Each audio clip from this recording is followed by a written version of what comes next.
Assalamualaikum warahmatullahi wabarakatuh. Alhamdulillahillazi ansala rasulahu bil huda wa dinil haq liunzirahu alad dini kullih wa kafa billahi syahida. Asyhadu an la ilaha illallah wa asyhadu anna muhammadar rasulullah. Allahumma sholli ala sayyidina Muhammadin wa ala alihi wa sahbihi ajma'in. Amma ba'du. Segala puji milik Allah yang telah mengutus Rasul-Nya dengan hidayah dan agama yang benar untuk menenangkannya atas semua agama lainnya. Dan cukuplah Allah sebagai saksi, aku bersaksi bahwa tiada Tuhan selain Allah, dan aku bersaksi bahwa Nabi Muhammad adalah utusan Allah. Ya Allah, berikanlah rahmat kepada junjungan kami Nabi Muhammad SAW serta kepada keluarga dan sahabatnya. Bulan suci Ramadan.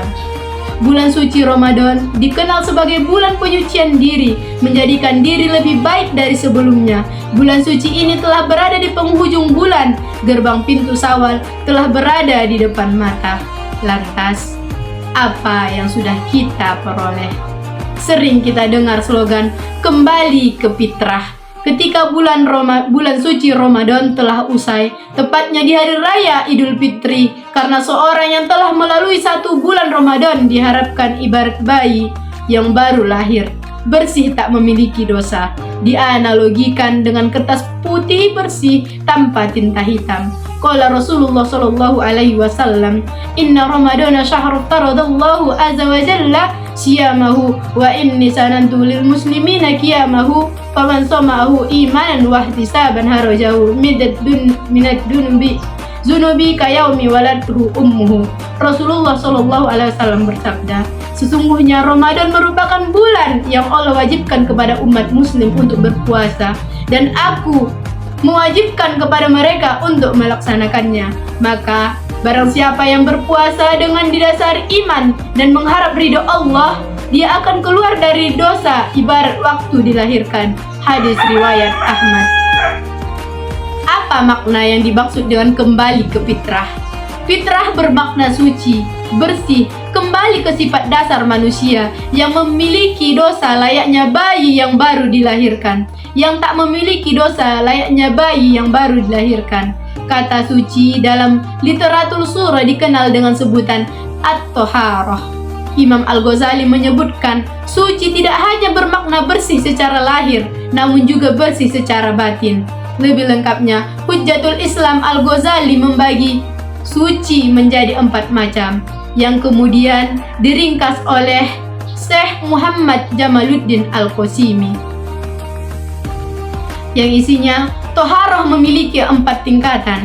Tingkatan pertama adalah penyucian yang tampak dari kotoran-kotoran badan. Tingkatan yang kedua ialah penyucian anggota badan dari tindak kriminal dan segala dosa. Tingkatan ketiga yaitu penyucian hati dari akhlak tercela dan hal-hal yang hina. Dan keempat adalah penyucian sir, rahasia dari selain Allah Subhanahu wa Ta'ala. Yang terakhir ini merupakan penyucian yang dilakukan oleh para nabi dan orang-orang yang dipercaya oleh Allah Subhanahu wa Ta'ala. Dalam kitab Muhammad Jamaluddin Al-Qasimi Ad-Dimashqi Mawidatul Mu'minin halaman 21 sampai dengan 22. Sekilas dari keterangan di atas bahwa penyucian diri tidak hanya berkaitan dengan yang tampak lahir, namun yang tak tampak pun harus disucikan, sehingga seorang dianggap kembali ke fitrah setelah melalui ibadah puasa sebulan penuh di bulan Ramadan. Timbul permasalahan ketika seorang mengejar kesucian diri di bulan suci ini, yaitu isu global yang masih hangat diperbincangkan, yaitu krisis iklim. Krisis iklim di bulan Ramadan kali ini sangat terasa, di mana cuaca tak menentu hadir menguji ibadah umat muslim. Hujan dan panas silih berganti tanpa memandang musim yang mengakibatkan problem ekologi, seperti bencana alam yang terjadi di berbagai tempat. Mengejar kesucian diri tidak cukup hanya diri secara lahir dan batin pada manusia saja, namun perlu ada upaya-upaya mengejar kesucian untuk membersihkan lingkungan sekitar, sehingga seorang layak menyandang kembali ke fitrah ketika Idul Fitri tiba. Karena kesucian diri tidak akan tercapai ketika sampah berada di berbagai tempat. Air sudah mulai kotor disebabkan proyek-proyek kotor batu bara dan semisalnya. Kesadaran lingkungan ini perlu diperhatikan secara serius, karena sejatinya dunia yang dipijaki oleh umat manusia memiliki sifat alami yang indah dan sejuk dipandang mata. Rasulullah Shallallahu Alaihi Wasallam bersabda, "Inna dunya hulwatun hadiratun wa inna Allaha mustakhlifikum fima fayanzuru kaifa ta'lamun fattakut dunya."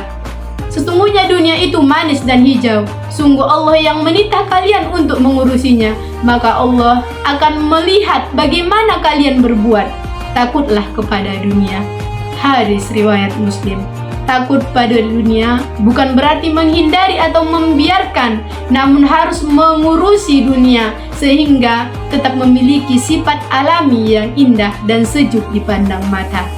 Setiap perkataan sudah pasti ada kesalahan. Sebelum mengakhiri ceramah ini, saya mohon maaf kepada hadirin semua. Wabillahi taufik wal hidayah. Assalamualaikum warahmatullahi wabarakatuh.